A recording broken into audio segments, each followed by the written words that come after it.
we go, we got our first Deadout look. I'm gonna put the lid back on them. Hello and welcome back, and today it very much does feel like a spring morning. There's not a cloud in the sky, well, okay, there's a few clouds in the sky, but more or less it's blue. And the bees are flying, and they are bringing in some pollen. I don't know if you can see any pollen, but they definitely are. Throughout the winter months I was kind of thinking, well, what can I do that's slightly different to what everybody else does on YouTube? Because you want to find your USP, your unique selling point. And I think for me and myself and Dad, we're still very much in the beginner stage of beekeeping.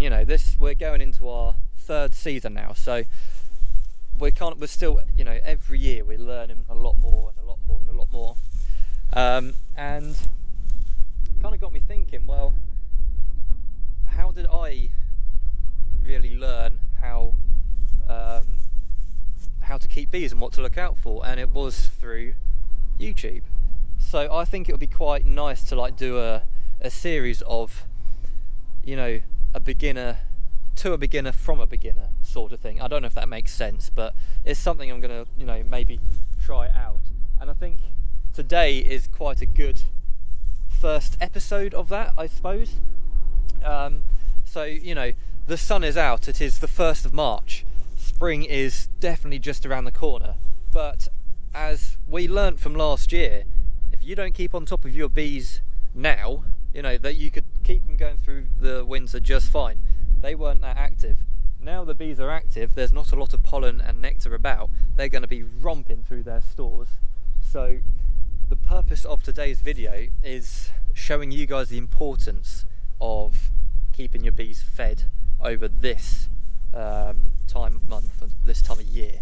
Because as I say, it is literally, spring's just around the corner. None of the hedgerows are starting to blossom just yet, but they are budding up, which means the blackthorn and hawthorn is right around the corner. We've got oilseed rape not too far away from our site by the glass houses, so they're going to start bringing in a natural source of nectar.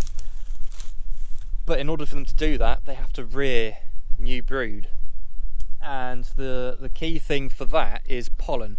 Without pollen, they will not rear brood, because pollen is the protein. If I'm wrong, do correct me below, but I believe pollen is protein and the nectar or honey is the carbohydrate.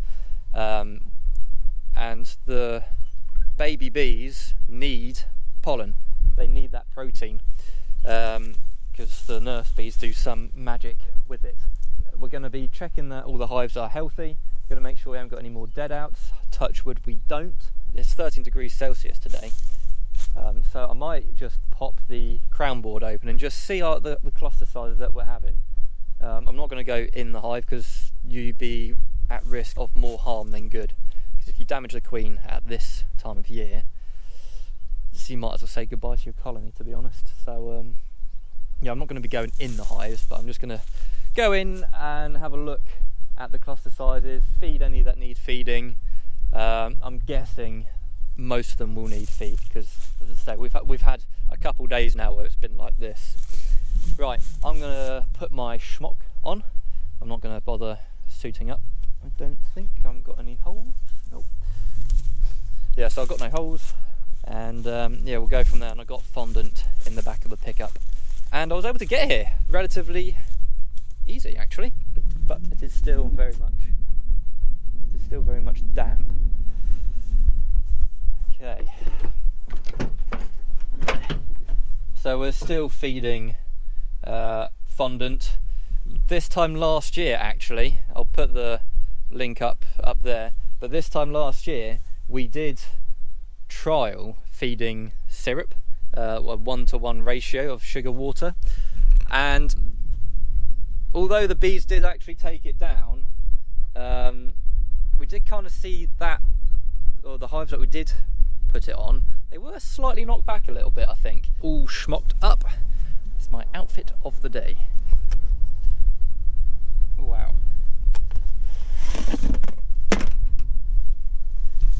So this is the feed that we just put on them throughout the winter. Nice big slab, and as you can see, they are getting through it like there's no tomorrow. But you can really see the bees all there.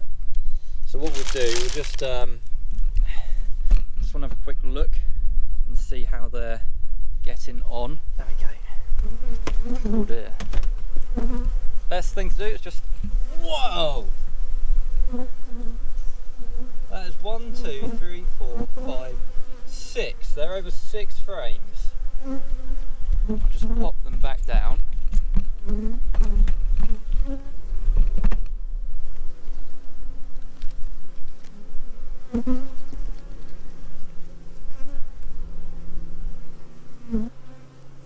That is nuts. Yeah, we had a really slow year last year where they just would not build up. So 1st of March and they're over 6 frames, which is a very good size, to be honest. You know, I think a couple of weeks time and we'll be putting supers on, you know, like end of March time, because I think they're going to be at risk of swarming, to be honest. But I am so impressed that they are up to 6 frames already. Yeah, see, look, this hive here, exactly the same. We have a nice big block of fondant, and they have eaten literally all of it. In fact,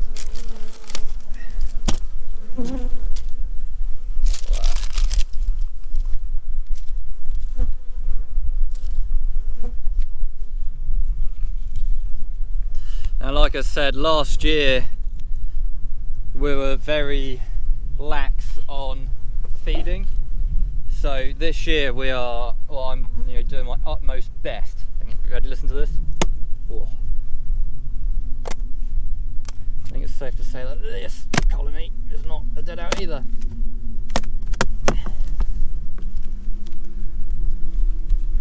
Here we go.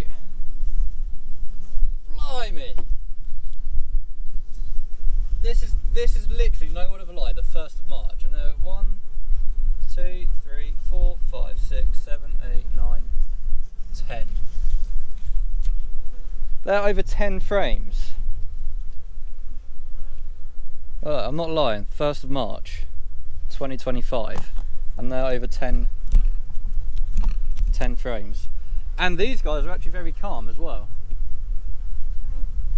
Now, like I said, I'm not actually going into the hive and delving down into them, because at this stage there's absolutely no point. There are going to be no replacement queens. If you do accidentally squash the queen, no, that's the wrong. So they've still got a little bit of fondant left over, you see? This is used up.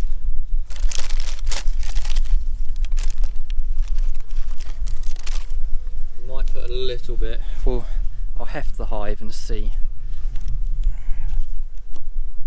They're all quite heavy. So I'm only going to give these guys an extra little bit because I don't think they really need it. We'll just have a quick look, see how they're getting on. Oh wow, again. Massive colony. We got 1, 2, 3, 4, 5, 6, 7, 8, 9, 10. Not quite. They are covering this one, but not quite. 10 frames, and that is double brood, but they might just be up in the top box because this is where all the heat's going to be. Got plenty of fondant on there, so I'm not going to worry. Just heft them. They are lighter, but they've got plenty. They have got plenty of fondant there. We shall have a look. Cool, they've really propolised this one down.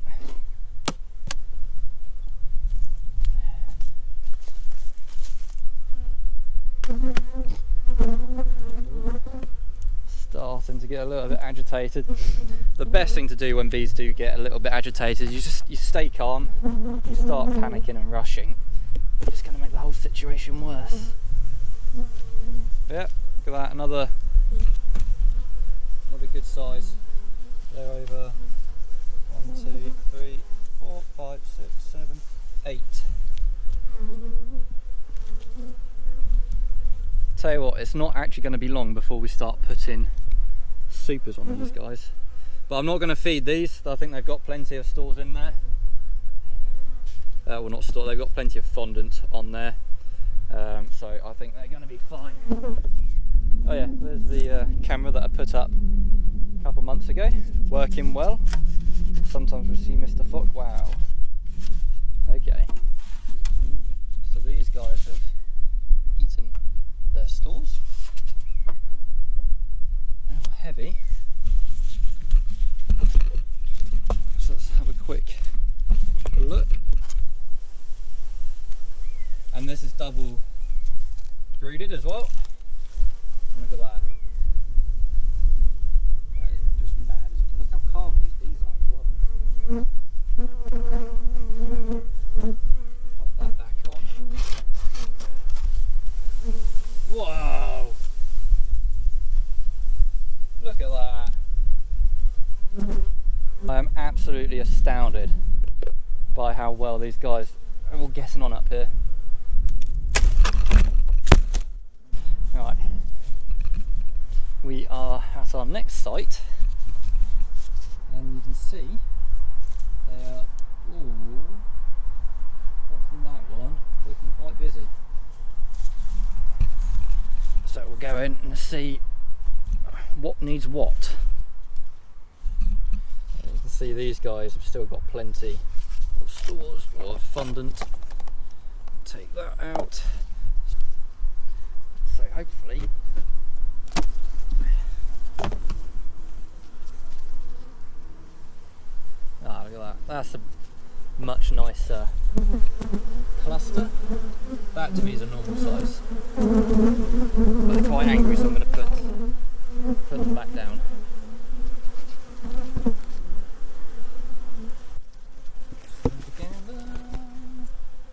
Ooh. Okay.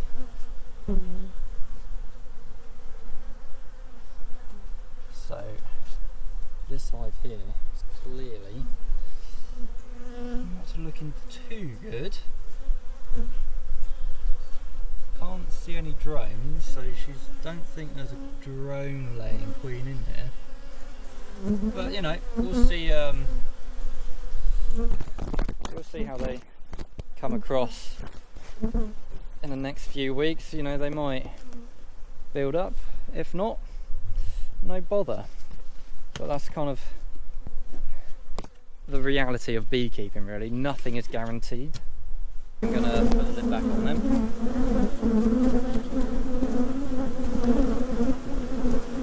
On the face of it, there's not actually too much movement, so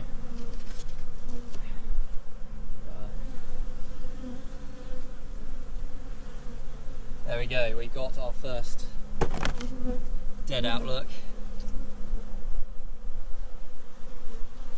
Which I'm not too sure why.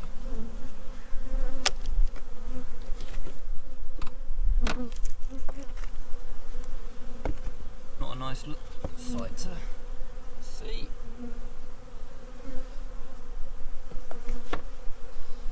That's the other cluster there, look.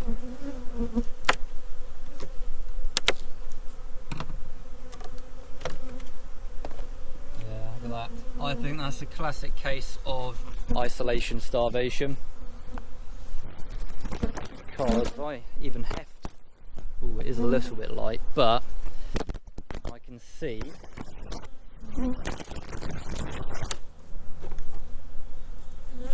so this frame here.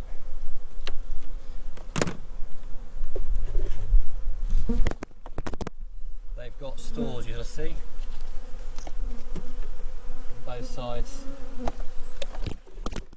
Yeah, that is isolation starvation. So what I mean by that is the bees have moved so far away from their stores.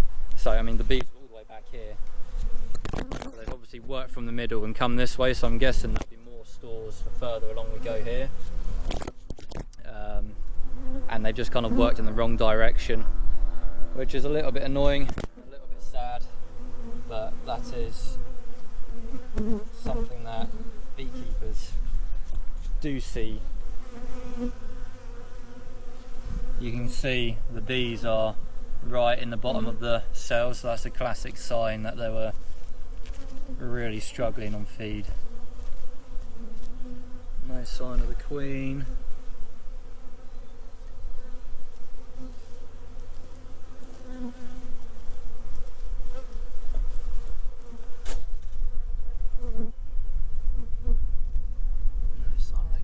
Back at our home site, final site that we have.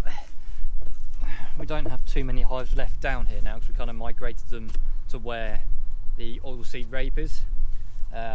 We've never had oilseed rape honey before, we never dealt with it before. I know it can be quite tricky, but I want to try it at least once and see if it works out. If it doesn't, it doesn't. If not, or if it does, then we'll be laughing. Right. These guys have still got a little bit in there, but we'll have a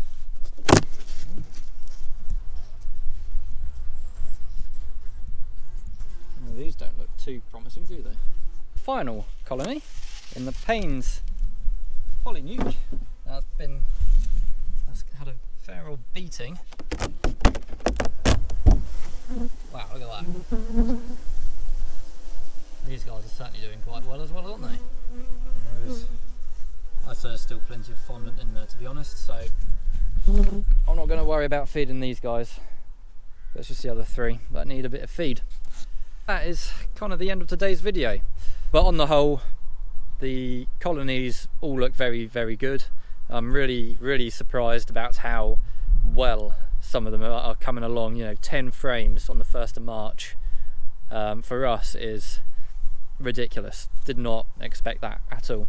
But most of them are kind of sat around the 6 to 7 mark, and then we've got 2 hives that are looking weak. We've had one dead out from today, and then the other dead out with the mouse situation. So I think at the moment we are kind of on the 10% mark of dead outs, which is kind of where you want to be, in and around. A lot better than last year. We're going to be keeping on top of the feeding this year. And we'll keep you all posted on that. But that is the first kind of health check of 2025. You know, we didn't go into the hives just to have a look at the cluster sizes. The bees are definitely bringing in pollen, and oh, I think Glenn has just been stung as well, because she just doesn't learn.